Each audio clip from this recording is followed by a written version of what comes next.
We are back. It is the fun half, folks. We'll open up the phone lines in a bit. Let's go through some clips first and some IMs. Effeminate Milkshake says, Polis is a Peter Thiel adjacent tech libertarian who somehow has half of Colorado's front range fooled. Unfortunately, the other halves are mostly Republican, so yeah. When you bring up abundance, it's interesting to me because Colorado is like, I think, at the forefront of like a lot of housing development, a lot of condos, I know a lot of young people that like couldn't afford to work and live in this area where I grew up, on the East Coast. A few people that have moved out and they've been able to buy condos or buy homes in Colorado. So I wouldn't be shocked if that's the policy. Coming from North Dakota, Colorado, basically there's two places a lot of people I grew up with moved, Minneapolis being the first one and Denver being the second. Denver has become exceedingly, in my estimation, less and less affordable very quickly because a lot of people are doing that maybe from the coast. Right. Cole from Little Rock. I just found out that I'm about to deliver electrical supplies to a Raytheon plant. I've never felt like more like part of the problem. Well, you just found out, so you're not. You're trying your best, and it's really hard to make ethical choices under capitalism. I mean, an individual act of resistance, I mean, it's be heroic. Yep. Effectual, it's sort of like, are you part of a wider company that can collectively decide we don't want to do this kind of business, is sort of the step. I mean, look, yeah. Tom Cotton's Beard can't stop hearing she was offered to twerk sushi and poker with Du Bois. That would have somehow been more disgusting. Phil McCracken says, oh, God damn it. Is Polis the same dude that the South Park guys met up with? That would make sense, but I don't know. They are libertarians, those guys. Yeah, I feel very vindicated and never liking either South Park or Barstool Sports. Yeah, well, there was just something about South Park that I never connected with, and I guess I feel like I can understand why It now. ruined the personalities of the people that watched it. That's what you didn't connect with. Anybody who watched it came back saying things like man, bear, pig, and all that other dumb crap. And Towley? Yeah, it's embarrassing. I'm sorry. And, it's funny. Like, I mean, I was like a fourth grade, I think, when that premiered. So it was like the perfect age, like their age, basically. And yeah, I'm sorry. I couldn't, even when like the big, like, what was it, the fish sticks Kanye thing? Yeah, it was. That shit is dumb. Spielkuss says Lil Marco's gravitas is seriously graying and weighing down his public face. Web Horde. Emma, now that you have your own soundboard, you've got to add the Trump quote of him saying, "Don't do it, Vladimir. If you do it, it's going to be a bad day." Oh, I have to add that? It could be that I've already read your mind, Iammer. You can't do it, Vladimir. You do it, it's going to be a bad day. I like that one because of it's a conference call or something, and his dentures aren't in. It's very similar to how he dealt with the Mohammed bin Salman bone sign of Jamal Khashoggi, which was a bad deal, should have never been thought of, and where it should have stopped was in the idea stage. It's like he's talking about some sort of brand remarketing. Not Nassau County spokesperson, NYC Matching Fund stats relates Cuomo didn't qualify and Zoran got $4 million with 96% of contributions coming from individual donors. Wow. Also, polling is out, and the Zoran as the only candidate strategy is shaping up more and more. Zoran has 16% of the vote compared to about 32%, I think, to Cuomo. No other candidate has more than 6%, and they should all drop out and endorse Zoran. They should, although, or maybe not drop out. They should maybe stay in, but say vote rank Zoran first. They wouldn't do that. I guess it muddles the message. But like, I'm worried if candidates drop out, then people start filling in Cuomo and Adams is an independent. People start filling in Cuomo in the ranked section. That's my one fear. Well, I think direct messaging about the problem that would cause from people like Stringer or Lander would be welcome. Don't rank Adam. Don't rank Cuomo. Adams is an independent, so I don't know if we necessarily need to worry about that now. But JD's Pants. I think a lot of the "we're alpha yet also so disenfranchised" comes from the more suffering equals better Christian belief. Trump handing out random checks to his supporters rather than policy just feeds into the God King fascination. You've suffered and prove yourself to God and receive a miracle. That's a smart observation, because a lot of the way that Trump is referred to and viewed by that base of supporters is in this explicitly kind of religious framework. And you saw even how Mike Pence, as his VP, referred to his service to him. He felt that he was serving God by serving this imperfect messenger who was going to deliver on all of these theocratic agenda items, including the reversal of a fundamental right to an abortion in this country. All right, but let's first get to some clips here. Let's do 3. We gotta do this, and then we'll have some more fun. Stephen Miller went on Fox News to lie repeatedly about the Supreme Court ruling about Kilmer Abrego Garcia. And he's pressed here by the Fox News reporter whose name is Bill. Is this Bill Hemmer? Bill Hemmer. Bill Hammered. Sorry. Although we'll hold off on hammering Bill Hemmer here, because he'll do that himself after work. Oh, that's what you do at Fox News, folks. Here he is pushing Stephen Miller on this. This is in the wake of the press conference that we played earlier with Bukele, where they basically sneer at the rest of the press and say that they're not returning Kilmer Abrego Garcia back home, even though in court the administration has admitted repeatedly that it was a mistake. Whether it's Trump's own Solicitor General, ICE agents in official court documents. That's what they're saying when there's something on the line to judges and when their claims can be verified as factual or not. But when it's to the press, it's lie, it's lie, it's lie, it's lie, and it's lie again. Here's the argument on topic number 1. DOJ said a federal court cannot compel the executive branch to engage in any mandated act of diplomacy or incursion upon the sovereignty of another nation. So your argument is that you don't have to bring him back home, but will you? So I want to correct, I hate to do it, Bill, but I got to correct you on every single thing that you said, because it was all wrong. First, we won the Supreme Court case, clearly, 9-0. A district court judge said unconscionably that the president and his administration have to go into El Salvador and extradite one of their citizens, an El Salvadorian citizen, so that would be kidnapping, that we have to kidnap an El Salvadorian citizen against the will of his government and fly him back to America, which would be an unimaginable act and an invasion of El Salvador's sovereignty. So we appealed to the Supreme Court, and it said clearly, no district court can compel the president to exercise his Article 2 foreign powers in any way whatsoever.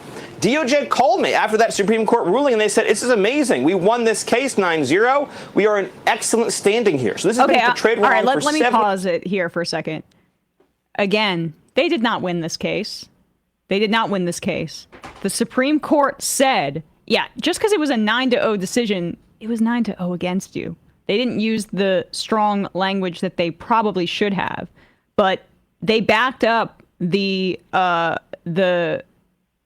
ruling from the lower court that said that they basically had to facilitate the return of Abrego Garcia, which they're denying now. But Which now the administration that says, yeah, we'll just take Greenland because we need it, is saying, El Salvador is a sovereign land, and we actually don't even have communication where we could line something like this up. It's a fascist lie by Stephen Miller is a white nationalist. Right. And when he talks about Article 2 of the United States Constitution, which allows for the President of the United States to conduct foreign policy by consenting with the Senate. Now, the Bush administration built off of this to do a bunch of illegal actions under the guise of the war on terror. And now the Trump administration is bringing that back home by claiming that when something that is clearly domestic policy, which is a response to a U.S. court ruling, is somehow foreign policy. No, that is a United States court directive. That is what they have told you to do. This is not under the guise of foreign policy. The only reason that's being used is because this man was among hundreds of others, an overwhelming majority of whom were not criminals and had no criminal record, were sent to a foreign prison, which is what you did. But it first began on U.S. soil, where they were also avoiding U.S. judge decrees and saying, well, what can we do? All of these people are already in the air. So the foreign policy assertion is so laughable on its face, but it's just meant to remove the president from any accountability. But go back like 10, 15 seconds. Court can compel the president to exercise his Article 2 foreign powers in any way whatsoever. DOJ called me after that Supreme Court ruling, and they said, this is amazing. We won this case 9-0. We are in excellent standing here. So this has been portrayed wrong for 72 hours in the media. They said the most a court could ever compel you to do would be to facilitate return, which would basically mean if El Salvador voluntarily sends him back, we wouldn't block him at the airport. We would put him back into ICE detention, and then he would be deported either back to El Salvador or somewhere else. The Supreme Court said that is the most the government can be expected to do. So we won the case handily. The misreporting on this has been atrocious. Okay, Secondly, I appreciate he was the not, no, Bill, it's clarification, important. that's the case. He was not mistakenly sent to El Salvador. Okay, so do you still He's an believe illegal he is a alien member of from MS? El Salvador? I'm sorry, let's bring this back up. Let's bring it back up from earlier in the day. What did they say in court documents? We have this for you, right in front of you. I think this is 4 on the sound sheet from earlier. Here it is. John Sauer, Solicitor General under Donald Trump. The United States concedes that that removal to El Salvador was an administrative error. Next slide. ICE official Robert Serna. Through administrative error, Abrego Garcia was removed from the United States to El Salvador. The Department of Justice lawyer. We concede that he should not have been removed to El Salvador. But Stephen Miller says something differently in front of the cameras. You know, this sniveling Nazi. Important. In 2019, he was ordered deported. He has a final removal order from the United States. These are things that no one disputes. Where is he from? El Okay, Salvador. I'm sorry. We just really quickly. He was not ordered deported. He was not ordered deported. He is lying again there. He was picked up by ICE because he was looking for work at a Home Depot as a day laborer. Then he was, I think that was in 2019. A police informant had told the police that he was an MS-13 member. There were ties to New York when Abrego Garcia hadn't even been to New York. And so that evidence came out. But initially, the immigration judge denied his bond because of that accusation. That's what happened. Not that he was ordered to be deported, but that his bond was denied because of that informant falsely saying that he was a member of MS-13 when there wasn't evidence to back it up. And then there was an immigration protection that was put in place called withholding of removal, which required the Department of Homeland Security to just hold off on deporting him to basically decide whether or not he was a danger to the security of the United States. And that was still in process. And one of the things that the judge said at the time was that he can't be sent back to El Salvador because he's at risk there, because he was an asylum claim, because he came to this country fleeing violence from that country. And what was the place that they sent him to? Specifically violating what this judge said, El Salvador. Where is he a resident and citizen of? El Salvador. Is he here illegally? Yes. Does he have a deportation order? Yes. A DOJ lawyer who has since been relieved of duty, a saboteur, a Democrat, put into a filing incorrectly that this was a mistaken removal. It was not. This was the right person sent to the right place. Now, some have said, well, but he had a thing called a withholding order.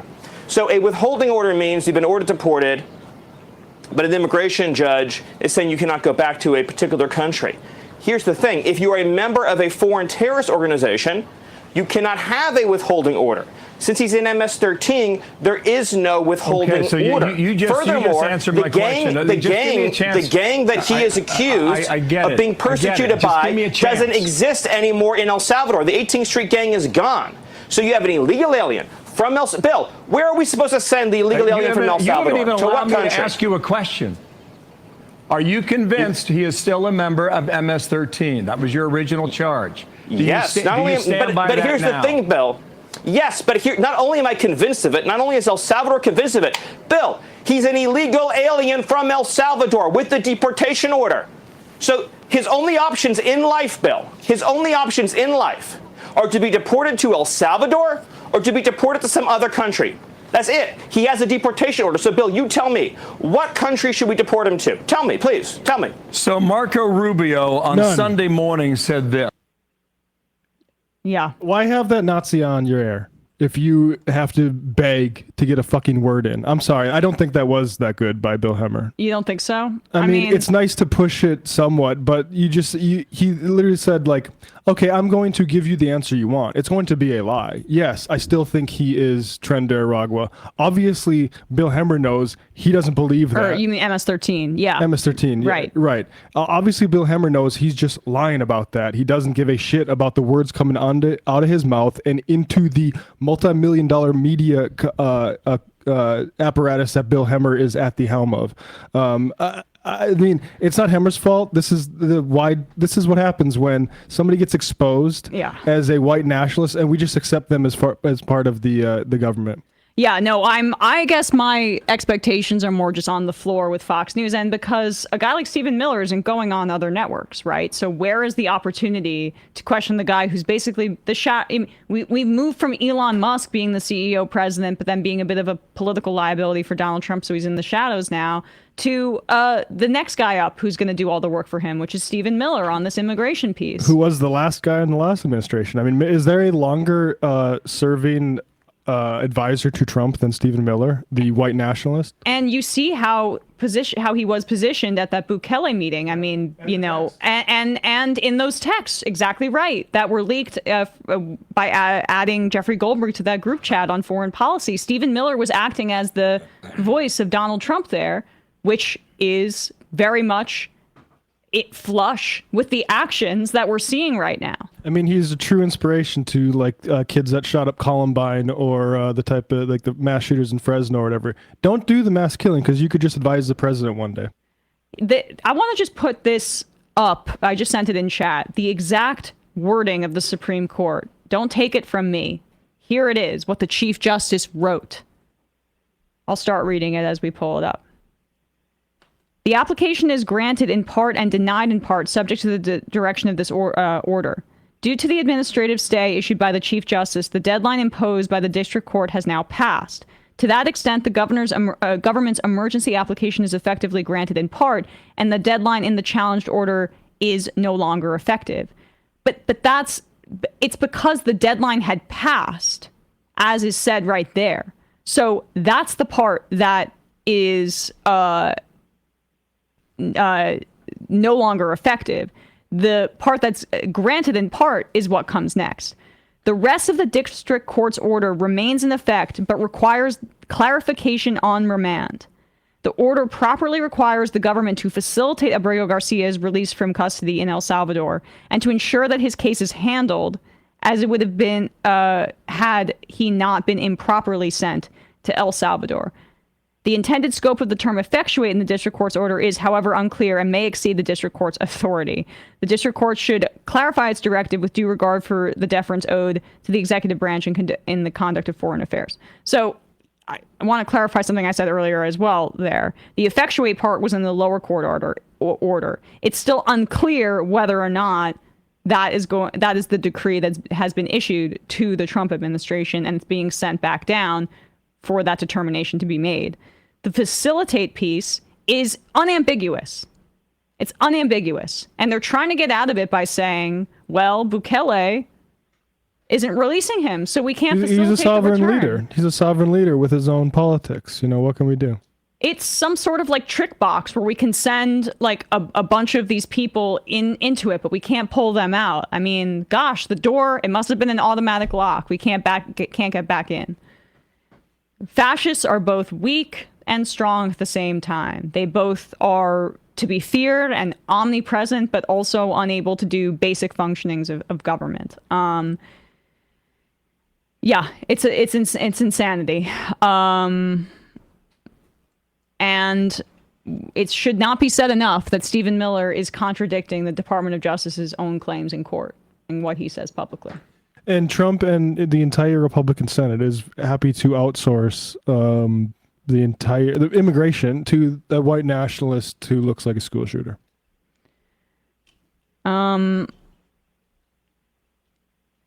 Truck nuts, can Stephen Miller please use his indoor voice? Is this me? Says Miller twitches and squirms constantly. He looks uncomfortable in his own skin. I've never seen a human lie so hard it physically makes them twitch, or is it simply hellfire? No, I think he's having a great time. I think he's stimulated by this. You should get what Richard Spencer got. Prog's heart. This is more a question for Matt, but can anyone else respond, or anyone can respond? I'm getting some pushback from a libertarian family member that the Civil War was not about slavery, but about states' rights. Any talking points, books, or documentaries you can give me to shut that down would be welcome. I mean, God, any any book on the Civil War not written by Klansmen. Very clearly, I mean, you could just read the debates about what they were afraid about, and then the second Lincoln wins the presidency, they have their hair set on fire and secede because of states' rights. The rights that they wanted was to compel the government to say, hey, I'm a slave owner in Louisiana. I want to take a vacation. I'll go up to the territory of Minnesota. They got some nice lakes up there. This has actually happened. Dred Scott was in Minnesota. But we'll take some slaves up there, and if they escape up there, you have to use your law enforcement to help me catch them, because it's my property, and property rights are the most important thing. Whoa! But what about states' rights? What if I'm in Minnesota? But I'm saying my property, our federal government respects the right to my property, and my property is trying to swim across Lake Minnetonka right now to freedom. Go send the constable to get them. It's just. The issue is that, I mean, specific arguments, I'm sure there's somebody who has dealt concisely on this. I would Google it, honestly. I mean, it's maybe one of the most sort of regularly stated lost cause myths about the Civil War, but yeah. Yeah. Fabulash. A lot. Also, look at, if they're unconvinced about the Civil War, they just need to look at Reconstruction and what the motivations were behind the lost cause. Because it's not about states' rights, even in the aftermath of the Civil War. Cast Iron Jake, South Park is nihilistic, which is inherently not aligned with leftist views, in my opinion. Yeah, that's, I think, my take on it, too. It doesn't mean they can't have some good bits. It just means that it's not going to be my favorite show. I've always thought Family Guy was just a lot funnier. Family Guy is funnier, yes. It's hard to sit down and watch an episode because you mostly just want to watch the cutaways because the story doesn't. It's just a vehicle for little bits, and yeah. But the bits, some of them are still really good.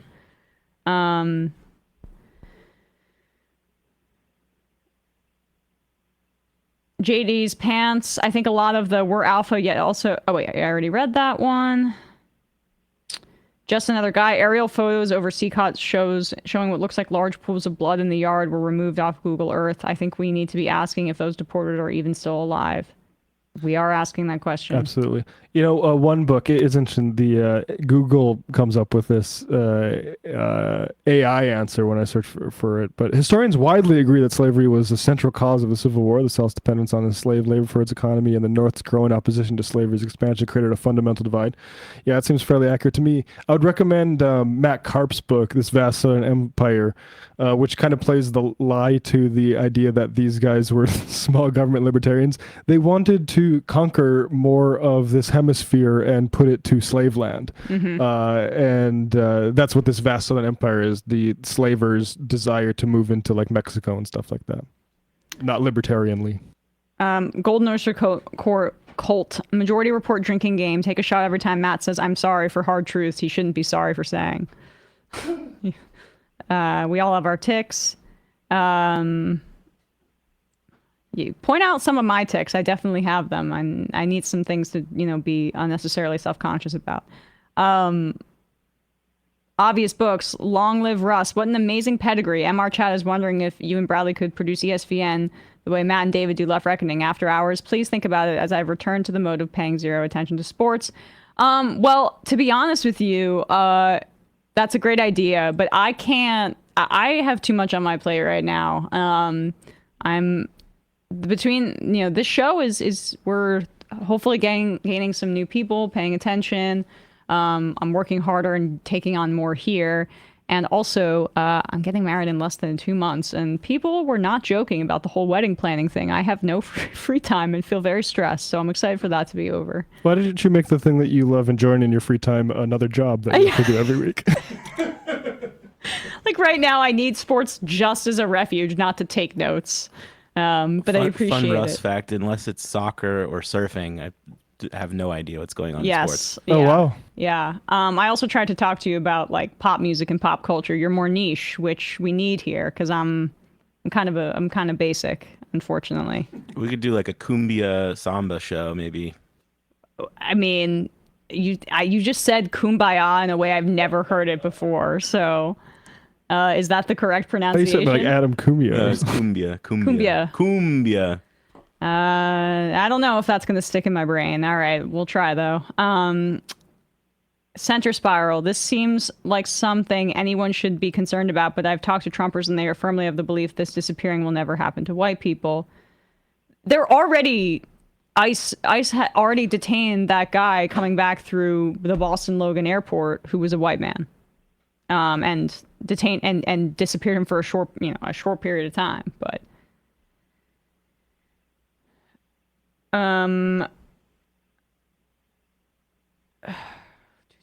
Incidentally, my 5th grade Texas history teacher thought she was dropping a truth bomb by telling us, you may think the Civil War was about slavery, but it was actually about states' rights, and it wasn't until years later that I realized the issue with that. Yeah. Yeah, I mean, that's why neo-Confederates to this day, I mean, anybody who's really against public schools, frankly, including like the Democrats, like the pro-charter schools folks, they're basically paving the way to let that side of thinking continue, and we should drum it out. Sarah from Rhode Island says, Eric Foner, great historian. Apple cideritis, take a shot every time MS says engendered. Lots of people writing in about my ticks, as it were, not a tick, but the hard T in exactly. Yeah, I skip over that. The amazing Grando Emma's ticks include being cool and good. Also, the look of resigned disgust whenever Sam's bathroom habits are brought up. Sax repair Emma's ticks are just picking up Sam's, the ums, and occasional mispronunciation of names and words. That's, man. That's exactly right. Okay. It's a great musical style. Cumbia, not kumbaya, says Penny from New Mexico. See, this is how uncultured I am. Scrubbing toilets. Emma saying in that regard. Gosh, I say that a lot. All right. I get it now. We don't need to navel gaze anymore. Yeah. Oh, okay. Wow. Yeah. All right. Cool. So let's do this. This is fun. JD Vance is just a poser. JD Vance was pretending that he might miss the inauguration because he just loves college football so much and wants to see the Buckeyes win. So I might just skip this because I just love college football, and it turns out he doesn't know how to pick up the statue. He loves college football so much that he skipped the Ohio State Buckeyes winning like the championship. How did he skip it? No, he said he might skip the inauguration to watch the Buckeyes. Oh, okay, gotcha. So he was saying that he is like a major fan of that football program. All right, here he is getting to introduce them at the White House, and don't worry, this is a funny clip. This is him picking up the trophy.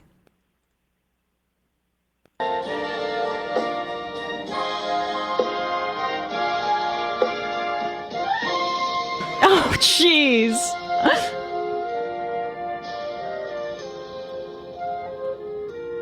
All right, so there it is. I mean, can we play it one more time? No, we got to keep it. Hold on. Wait to the end here because you see what the sort of problem is. So you put it up, Russ.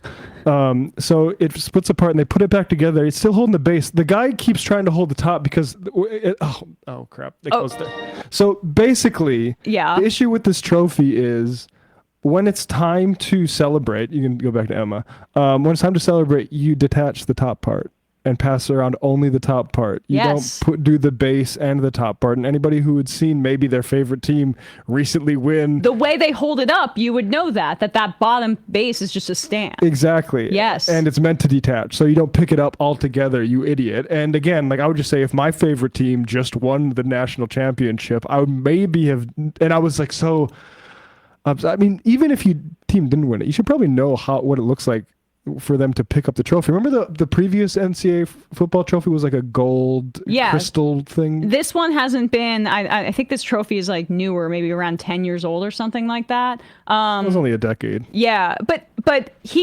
Ohio State winning the national championship is a huge deal for somebody who was the senator from Ohio and who made his Ohio background fairly central to his origin story, writing a book about it and how there are some white people who are so lazy that they're poor and deserve it too. You should probably be a little bit more aware of this national championship game, especially because it was the full, like, bracketed college football playoff seeding for the first time in this tournament. And Ohio State won the national championship despite having 2 losses on the year, which was a big deal at the time. But can we go to his tweet on this, JD's tweet about trying to make a joke? It's there. Like, it's the next tab after, there it is.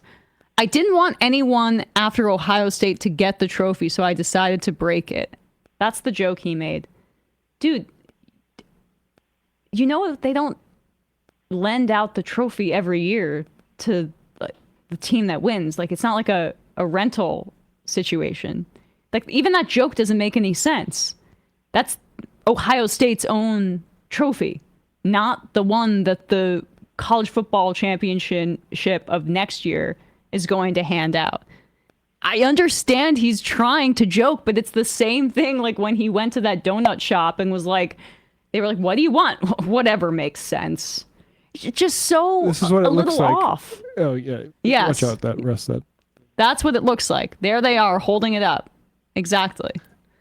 Why did he think he would pick it up with the base when that's what his favorite guys were doing just a few months ago?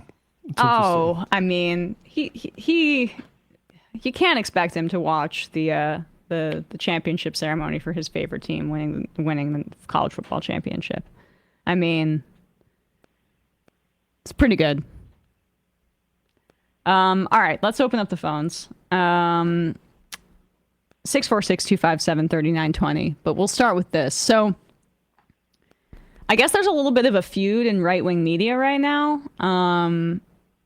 The Daily Wire is in deep financial trouble. Candace Owens left them and is having a lot more success on her own. Brett Cooper's also rebounded very quickly when she started her own independent channel. It's turns out that some of these like major Maybe you don't need the Ben Shapiro sauce.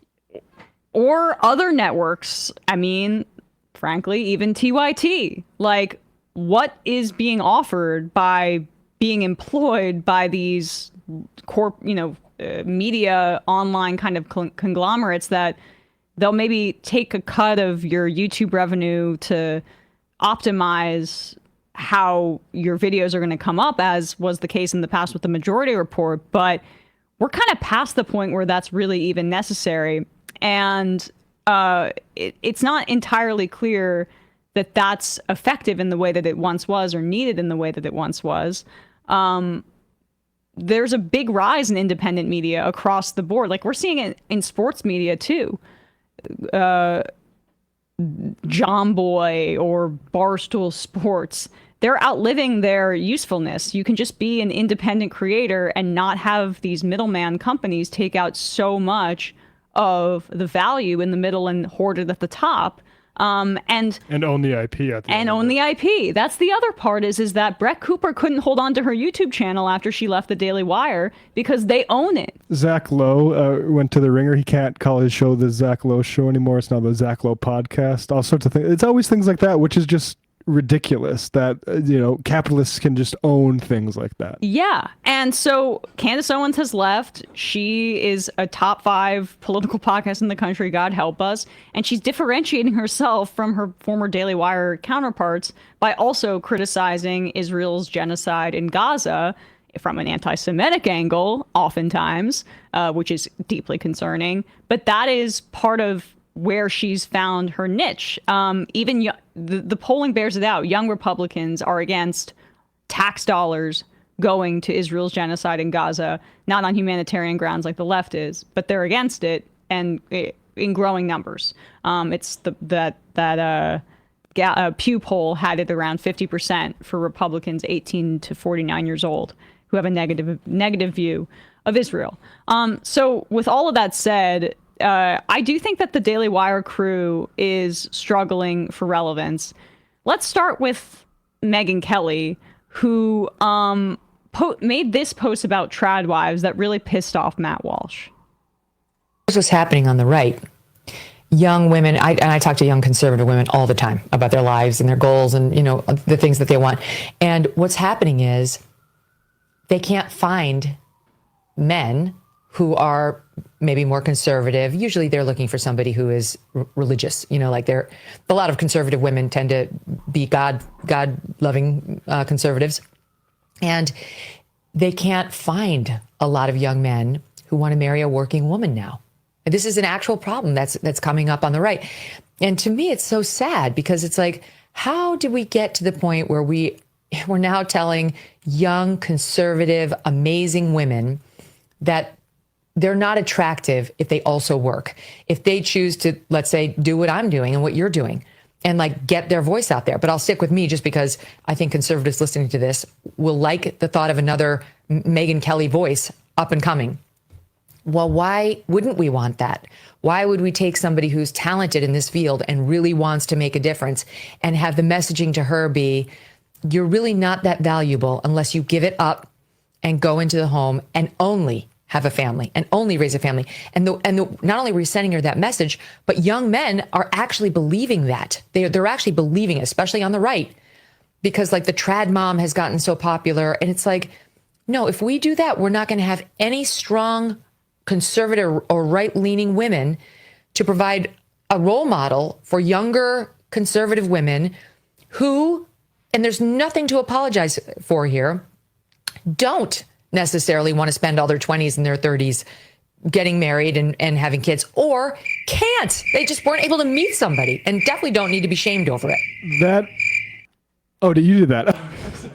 I thought somebody did that to the clip that I pulled. The men in the audience are like, what the hell are you talking about? Can you stop bringing your woman business into our political commentary? Because we like you again, Megyn, now that you kind of came back to Trump land. You were, in 2016, you were bleeding out of your wherever.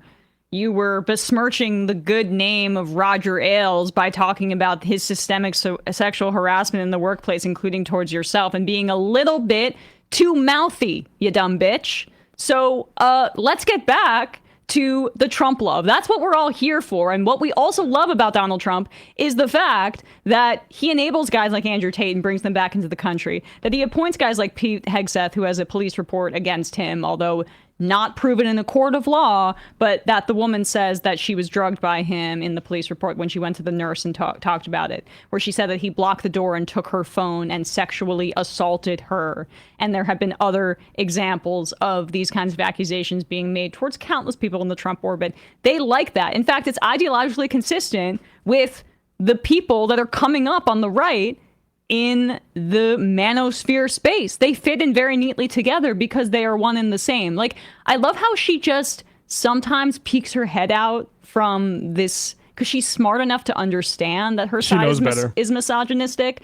But don't even bother, because this is they're gonna come at you, because if you're gonna be a Republican conservative influencer, Megyn, just buy fully in. You're not going to be able to combat this tide, because misogyny is inherent to their political project, especially right now. But those comments made Matt Walsh, theocrat, Christian theocrat on staff, I should say, at the Daily Wire, who doesn't like the idea of this woman pushing back against the idea that men should want women that are in the home. A man is not looking for a business partner. He's not looking for someone to provide for him. He wants a wife. He wants a mother for his future children. He wants a helpmate. He wants a woman, not a man. This is not a new phenomenon. Megyn calls this desire of young men a problem that is coming up on the right. But it's not a problem. I mean, don't cut back, but I think the helpmate line, we need to circle back to that one, because I think that's kind of revealing. It's revealing also that what do men Fold my want? socks. What do men want?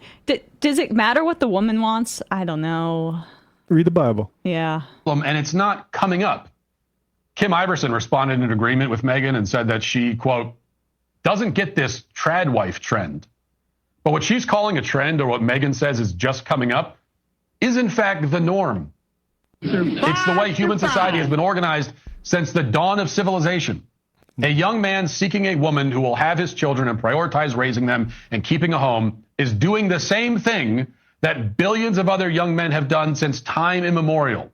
This traditional approach is not some new fad invented by TikTok influencers, nor is it a far-right conspiracy. It is the way of human civilization. These young men, they want what their grandfathers wanted, and what their grandfathers' grandfathers wanted, and what their grandfathers' grandfathers' grandfathers wanted, and on through the ages. The trend, the fad, the new thing, Megyn, is feminism. And I'll just say, like, this is historically absolutely not true. You look at, like, say, the 1800s, the thing wasn't, I just need to find the best helpmate to raise my kids. No, it's which one of these broads has the richest father. Yeah. What's the dowry situation? Exactly. Let's get down to brass tacks here. Exactly right. And so, I mean, we can go back to it a little more. You will notice that we're about a minute and 20 seconds in, and he has not mentioned what women want at all. And here, for any young men watching, we're going to tell you which of these folks is right after this. However you feel about career women who find their value and purpose in the working world, there's no question that they are the ones doing something new.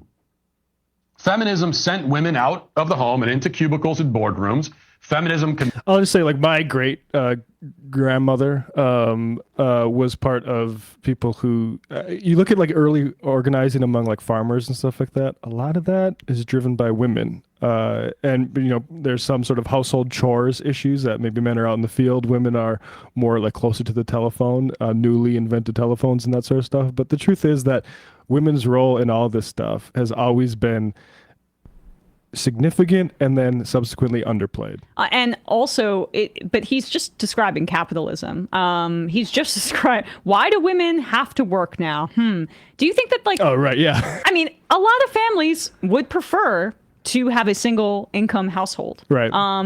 You know, I think a lot of, maybe women would do part-time work or something like that in an ideal, or the man would do part-time work and the woman would work full-time, because childcare is so damn expensive that not having to pay for it is sometimes even more financially sensible for a family than having dual incomes. Although that's a rarity these days, it's just kind of necessary. So you have to rely on things like family, friends, neighbors, because we don't have universal childcare in this country. It's the problem of capitalism. Yeah. Also, because women's labor and labor in the home has never been prioritized by capitalism, even though that kind of labor of child rearing and of household care has been, like, it's the bedrock of our society. Without it, it's very difficult for us to kind of create families, like, which is what they say they care about. The problem is capitalism, because 2 incomes sometimes can't sustain a family, let alone 1. Convinced many women to desire professional success over and above family and children. And now feminists are angry that men were not reprogrammed along with them. Okay? Men don't want what feminism is selling. You may think they should want it. You may want them to want it. Pause. But they don't.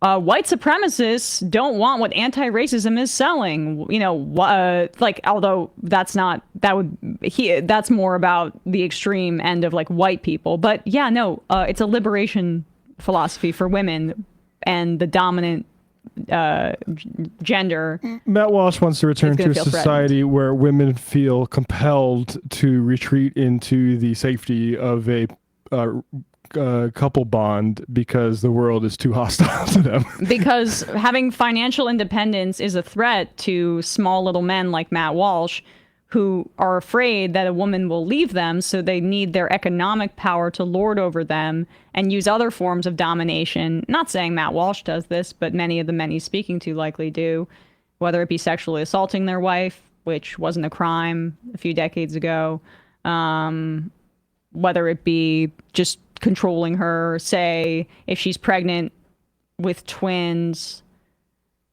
8 months pregnant, and you're still making your wife go grocery shopping for you, and you get caught on a Ring camera disparaging her, and you don't give her a car, you only have one car for some reason, even though you're a multimillionaire conservative influencer. Anyway.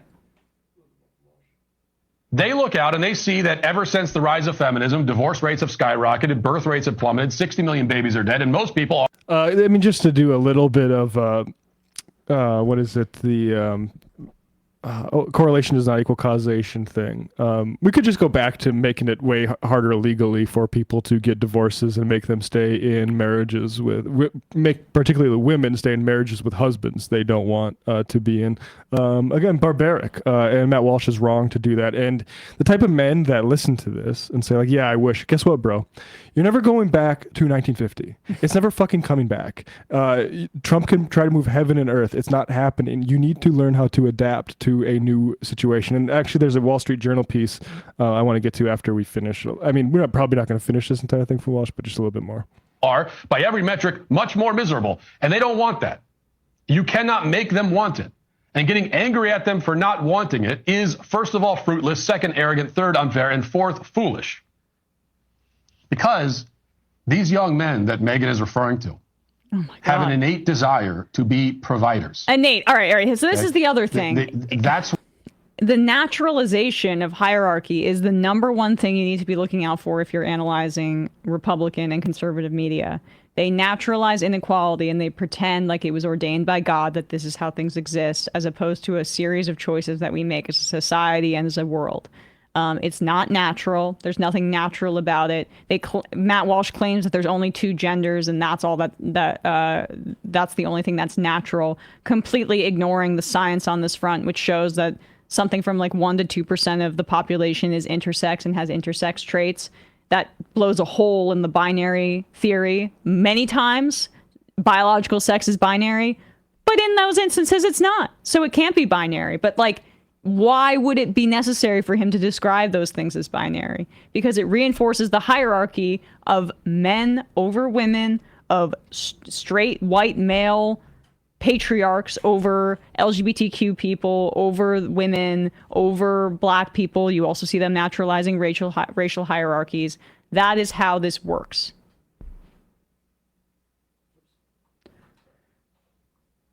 Not especially interested in women who put their careers first. They want to provide.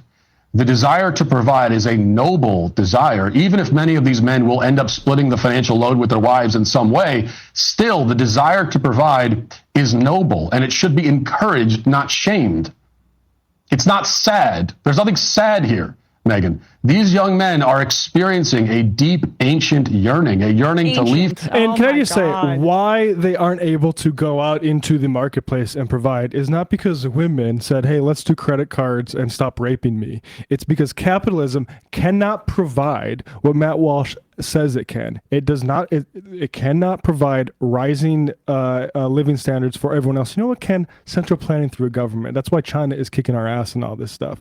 We can pretend like it's about regulation and not letting the people who pay Matt Walsh's salary, the billionaires, it's just like we're getting in their way. That's a lie, as they strangle what was great about this country and repackage it into fundamentalism that would make fucking Thomas Jefferson blush. Yeah. And again, notice that all that matters, which backs up exactly what we're saying, all that matters in his analysis is how men feel about feminism, not about how women feel about feminism. Right? Leave home and find a wife and become one flesh, as the scripture says, and then to have children and carry on their bloodline, and then to go back out into the world on a mission to provide for their family, thereby fulfilling their destiny as men. This desire is primal I'm sorry, and timeless. It is not a primal. Where did he get a hold of my wedding vows that I'm writing right now? I mean, isn't this how normal people talk about one another? Hey, husband, I want to become one flesh and body with you. Yeah. Is that natural? As long as we're naturalizing things, is it natural to have that level of codependency with a partner? Because I don't know. Maybe in his world. But perhaps not in the sane part of this country. I mean, this just reminds me of one of my friends got married to a Mormon guy, and she's from a pretty conservative background. You know, probably right conservative voting. They were scandalized by the vows about submission to the husband that were there, and this is what Matt Walsh thinks is what he's selling to people, because those type of people who do subscribe to this ancient way of thinking, they do like to show up for their folks. Timeless desire for a colleague or a business partner. It is a desire for a wife, a woman he can provide for and fight for and conquer the world for. And in return, he wants a woman who will have his children and raise and love them and prioritize them above anything. Okay, all right. Whatever, and show him. He's just saying, I mean, he's just filling time. So there's this piece in the Wall Street Journal. I believe the article is called, it's an essay, American Women Are Giving Up on Marriage. And I saw it quoted by this guy, Dave, The Evening Glow. And his caption was, seems like a lot of young dudes are blowing it. This is just one section. For Alicia Jones, not having anyone else to financially depend on or split rent with is the worst part of being single. Especially with the threat of layoffs, it's just much more stressful being a single person. She said her last long-term relationship ended 2 years ago over conflicting views of the shared future. He wanted the white picket fence and me at home with the kids, Jones said. This despite the fact that her salary was nearly 50% higher than his. So that actually should be shamed. You fucked your life up, bro. Because this sort of thing that you're sold by people like Matt Walsh that you need, that is innate, like, fine, get a job, go work, but don't depend on it for your life's happiness, that you are going to make more than your wife and she's going to be cloistered at home folding laundry or some shit. That is retrograde. You ruined your life with an idea. It's a fantasy. It's a fantasy of empowerment and of masculinity that our society can't give you right now, unless you're in the 1%, and unless you want the kind of unfulfilling relationship that Matt Walsh is selling to you, because you're not going to find spiritual happiness if you don't have an equal relationship with your partner, where you're friends and confiding in one another, and equal in your partnership. You might not always be equal. There may be some times where the other one takes on more and the other one takes on more in 6 months or something like that. But a relationship and a marriage based on subjugation and domination and not fully understanding that person, we saw what that had led to. I mean, the 1950s were not great for women. No, they're the way that, I mean, just having to take like Quaaludes to get through the day, the level of alcoholism. And But when I ask AI what it looked like back then, all the pictures look so pretty. I mean, we also would litter on the ground back in the day. None of those old AI photos show all the trash that used to be on the ground in the 1950s. Just read a little bit more. Jones, who identifies as politically moderate, thinks couples with kids should split household and childcare responsibilities equally.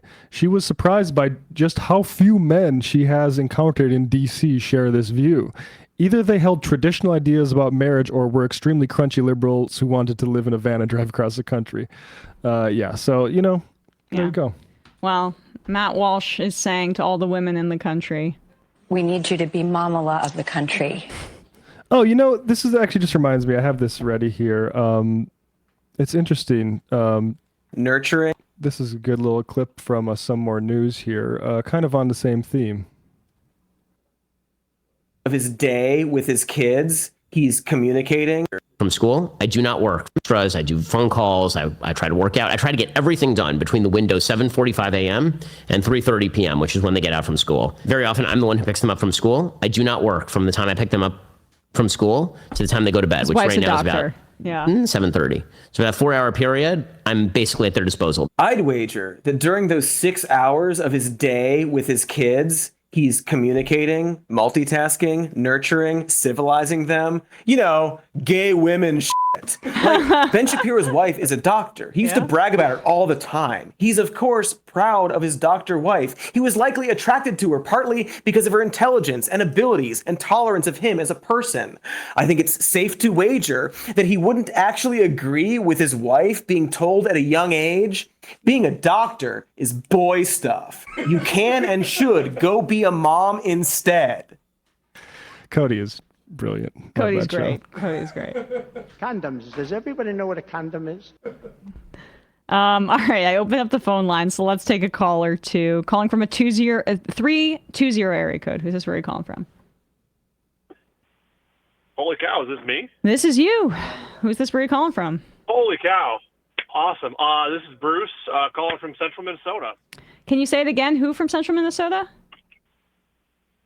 Bruce. Bruce, what's on your mind? Oh, okay. So I've talked to a therapist about this a lot. He's my mental health expert. You guys are my political experts. Nice. So I want to call you. My family has, from 2016, from 2016 onward, my parents have gone down the rabbit hole. They watch Fox News, even though right away I told them, guys, you can't be watching this. They've said things like we don't know where we went wrong with you and all these things. And I give them facts about all the stuff that's happening right now, and they just don't care. Did you tell them about the $787 million settlement that Fox had to reach with Dominion for lying about the election, for example? Yes. I've told them multiple times, guys, do you know that they've admitted in court that they've lied to their viewers? And they just brush it to the wayside. And I'm looking for your guys' advice because you guys are that lighthouse in the storm for me about, do you guys have any tips on how I can find some way to, change it? Or what issues? What's your take on it? If there's a word cloud, what issues is it? Like immigration stuff? What kind of issues pique their interest the most? Matt, you're from North Dakota. I think I've heard you say so. You might kind of get some info on this. I talked to my dad about the wolf population, and he's like, "Well, we better start a wolf hunting season because they're the main problem." And I'm like, "Hey, Dad, the Minnesota DNR has facts saying that that's not true. And there's that, gun rights, immigration. It's kind of just the main Trump talking points." The gun stuff, that's a sticky one. The wolf stuff is wild to me. I've never heard somebody say, as a political matter, we need to kill these wolves. I don't know. It's hard. I think that's maybe a more local thing. Yeah. But the national politics, it's all the main talking points from Fox News. I think and I can debunk it all day, and they just seem to. It just doesn't reach them. What are their social lives like? Are they like going out with friends who are similarly minded? Are they mainly not talking or mainly not socializing and watching media? They're pretty isolated, and I think that's part of the problem. Just because I know that like studies have shown going out and talking to people from different backgrounds makes you like, you know, more friendly to all these different groups of people. And I think they're very isolated. So I think that might be part of the problem. Yeah, I mean, it's just tough because we have a media that, you know, basically takes at face value a lot of things that they believe wrongly about, like, oh yeah, we can do like everybody who said they want mass deportations and who's now saying, oh, I didn't want them like that. I wanted them to do the special mass deportations that save the working class. Those people were liars, or they were fools, one or the other. But nonetheless, we have to flatter them as if they have some sort of value perspective that can actually lead to something good. It can. It can only lead to what we're seeing now. Oh, sorry, that was Max. Emma's happy about that. Sorry. I'm still figuring it out. But yeah, I mean, good advice. Like, it's hard to say, man. Like, it's really hard. I'm like, yeah. There's also the too far gones, right? I mean, I do think that there's some of that, but it's also hard when it's your family. Part of it is just the thing we've always recommended, which is like kind of use their, just be there as a sort of Greek chorus that is repeating the things that are true, and like maybe some circumstances in their life will hit them to where they have to sort of be like, wait a minute, that thing that was being repeated to me by that person I love for this entire time, maybe there was something to it. You get get cachet with them you can get a foothold, right? When you grant one of their premises, right? So I used to use this back in the 2016 days. Like, I really don't like Hillary Clinton too. I think she's corrupt. I don't like this about her, XYZ. And then I always found I've done that with like Nancy Pelosi and her stock stuff. I'm like, yeah, I hate that she's insider trading. Like, I wish we could change that. Wouldn't that be great? And they seem to only see like, yeah, Democrats do that all the time. And then I point out like, you know, MTG has been proven to do it. All these other Republicans, and they're like, no, that's right. News. Well, what do they think about Bernie? I have told them about like, yeah, Bernie Sanders, and I think they kind of like it, but they've been kind of lied to by Fox News about like, well, you know, single payer healthcare will never work. And I've been like, no, guys, actually, it's been proven that it could work. Like, we'd be paying like the same amount. It's totally fine. And they're just like, well, no, it would just never work. Right. And so it's getting to the point where I've talked with my therapist. It's like, I want to stand up for my beliefs. I don't want to just have them keep, you know, believing in these things that could potentially hurt immigrants, trans people, LGBTQ community, like all this stuff. Like, I kind of want to stand up for them, but like, if I do, I'm afraid I might lose them, my parents, that is. So that's why I wanted to kind of get your guys' opinion and tips. Bruce, it's a hard. I hope we were able to give you some tips. We get a lot of these kinds of questions, and it's tough to know. But I appreciate the call. Yeah. And best of luck, buddy. Yeah, you guys are a beacon, and I love what you guys do, and I really appreciate it. So thank you. Thanks so much. Have a good one. Can I just You inject too, bye. another fun Russ fact? I used to host a podcast with my dad called Finkelstein and Finkelstein. It's still, you can go find it if you want. My dad is a Trump guy. He voted for Donald Trump 3 times.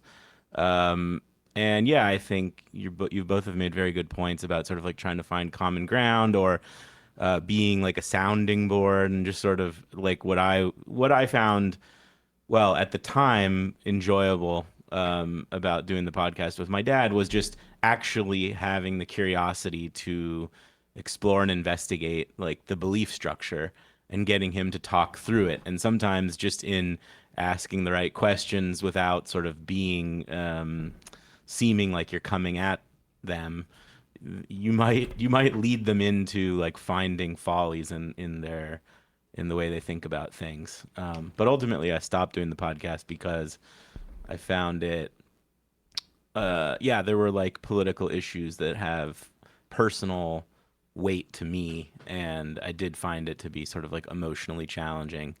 And that's that. My other piece of advice would be figure out where those boundaries are, and maybe there's certain topics that, for emotional reasons and for the sake of preserving your relationship with your family members, maybe you avoid those topics, even though it sort of goes against Your value. Yeah. my instincts and values. Yeah. Well, I think that's right. That's good advice. All right, this will be our final call. Calling from an 845 area code. Who's this? Where you calling from? Ben from Queens. Ben from Queens. What's on your mind? I really enjoyed the topic you were talking about earlier about childcare. Sure. I just recently started volunteering for an organization. Now, I don't represent them. I don't speak for them, but I wanted to talk for them a little bit. New Yorkers United for Childcare. Right now, we're going to be petitioning to extend childcare to children 2 years and older.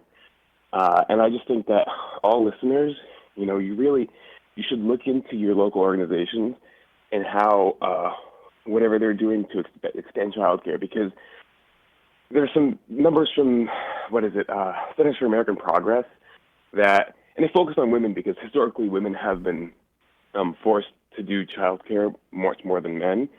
But like on average, women around 30 years old who take a 3-year break from work or their careers to take care of children can lose up to $500,000 of like average lifetime earnings. And so it's better for our communities and better for people in general if we can do more to provide childcare, to good childcare to all people in our community, because it also disproportionately affects people of lower income. Like, for example, my family, we spent $21,000 last year on childcare. I have a 2-year-old daughter. Luckily, we're privileged enough to be able to do that, but not everybody can. Right. So that means kids are getting bad quality care from their parents or families because they have to actually work too, so it's horrible. So I just wanted to plug New Yorkers United for Childcare, and please, everybody, you should look into your local organizations. All right. Well, thanks so much for that plug. It's really important. And Cuomo tried to kill universal childcare in the city when de Blasio was the mayor. So another reason also to make sure that you don't rank Cuomo at all. Fill out all 5 slots and put Zoran first.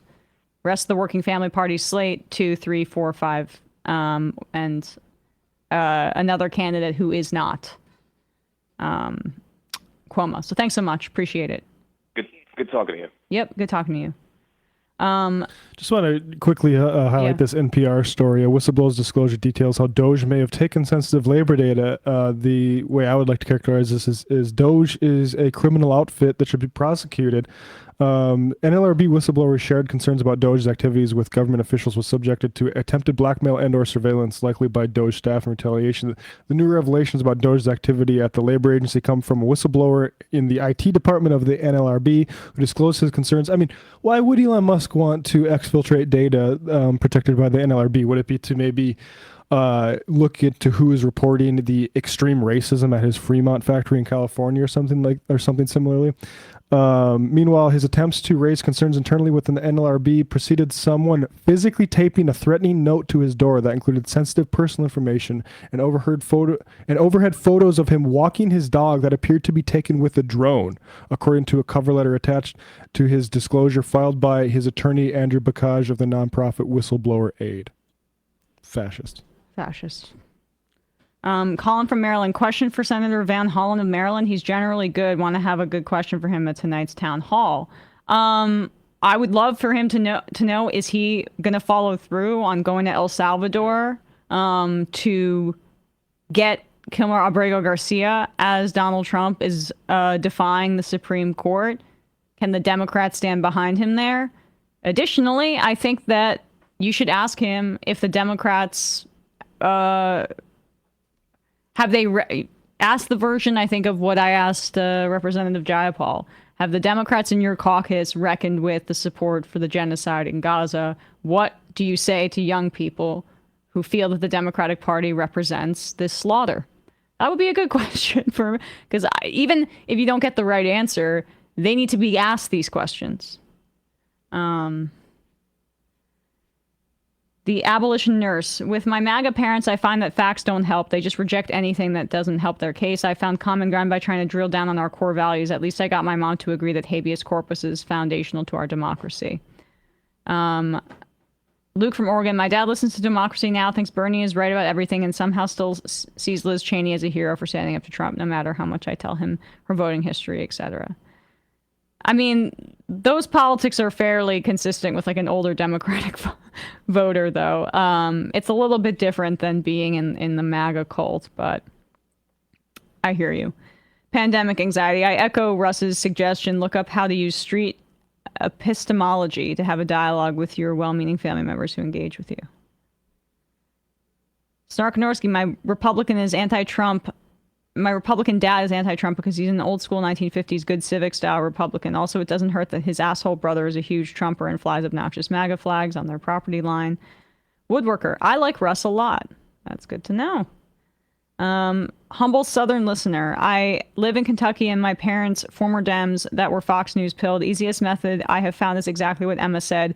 Agree that Biden or Pelosi is fundamentally evil, but then also point to GOP leaders on the same issues. Then focus on issues that directly impact them, like Social Security.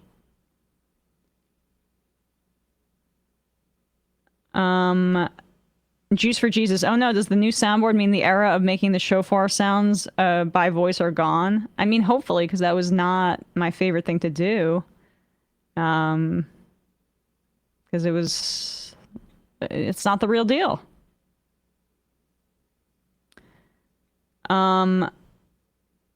Stephen Alaska, they think it is them versus you, GOP versus Dem, but it is rich versus poor. That's what I tell my Republican family. That's a good way to go about it. Dobby Wan.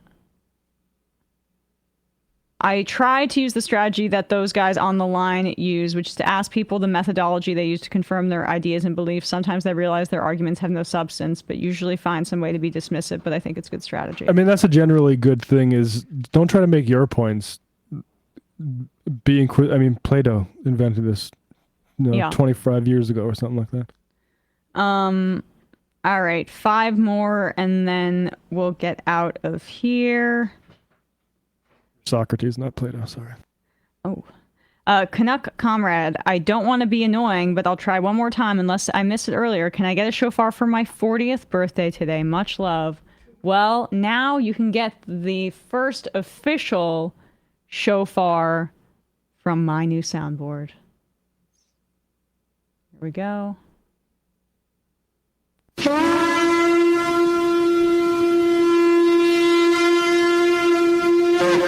Happy birthday, Canuck Comrade. Moodyopolis. Atun Shea, I think that's how it's spelled, is a solid YouTuber who does a lot of Civil War stuff. Atunshei is how Isiamer spelled this channel. Alyssa from Norwood, Mass. The young woman, a Russian scientist, Ksneli Petrova, was taken down to Louisiana, and she's very white-looking. Also, she spoke out against Putin and could be sent back to Russia. Yep. Yeah, this isn't purely a race thing. It's by racists and white supremacists, but it's also about fascism. Yep. Goose said, I believe Marx said marriage was invented to dominate women, and it's hard to make an argument against that when you act like this.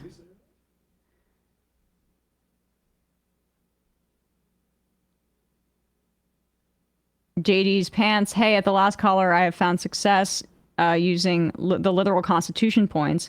When people have to either go against it or say they are wrong, sometimes they get caught. And the final IM of the day. Chris in Illinois, if the hosts on Fox News are the only human voices your parents hear and the only faces they see, you won't be able to convince them that their entire social network is wrong. Especially if you're only seeing your parents for a short time and they are watching those TV hosts every day. I mean, that's the thing is what are they embedded in? Like, if they're either with surrounded by a bunch of other MAGA-pilled people, it's hopeless unless you can somehow become a bigger fixture in their lives than those people are, who they're surrounding themselves with voluntarily, as opposed to you, which is just like they had you as a kid, right? Like that sort of stuff. The social embeddedness is really the real problem here. That's why you see all these stories saying like older Jewish Zionists can't talk to their kids, and it's because they can't admit their kids are right, and they're never going to. No. Yes, some older Zionists, even, switching to voting Republican. I know one old family friend also not talking to the parent that they were friends with for 40 years because of my commentary, that kind of thing. It's too far gone for those Zionists, I would say. And it's crazy because I saw one story and it's like, yeah, I can't talk to my two sons who fell for the Corbyn brainwashing against Israel. And it's like, your life would be just so much happier. And this is true of a lot of people, actually. If you could just drop your egos and the nationalism and admit you were wrong.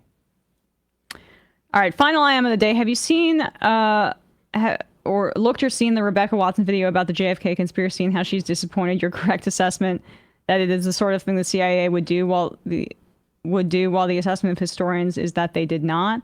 I did not see that What video. historians that...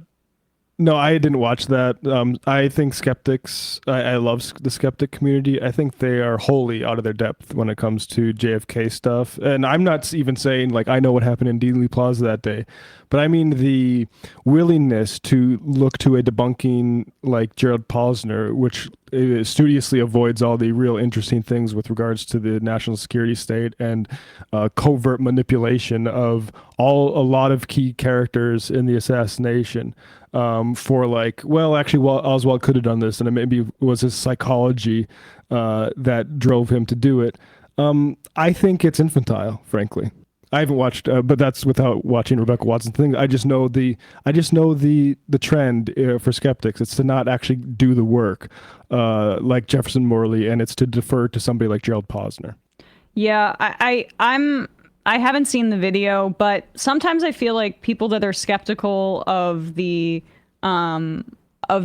story about the JFK assassination, they're put in the bucket of people who believe that like magic bullet theory, where I don't think that's even your contention. I don't want to speak for you, Matt, but I think I'm agnostic about all that stuff. Yeah. I don't think I think first of all, the chain of evidence of all that stuff and the actual investigation is a farce. So like even if I wanted to believe it was one shot or wanted to believe it was like, people just all over the plaza shooting in all sorts of different directions, I don't trust any of that because the Warren Commission was a joke and everyone should be embarrassed by it. Yeah. I mean, I just think that what the evidence shows is that Oswald had some connections in the past. Like that's the extent of where my viewpoint is on it. And a lot of it, I've learned through you, Matt, too. And Oswald very clearly manipulated by the CIA, things we all know because JFK conspiracy theorists compelled release of documents. Now, the case has to be, well,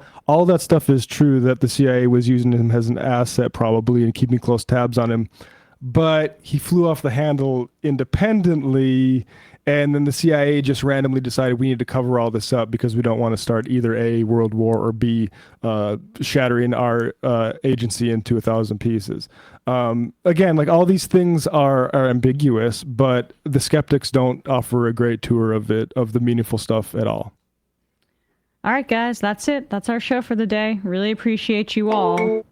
We will see you tomorrow.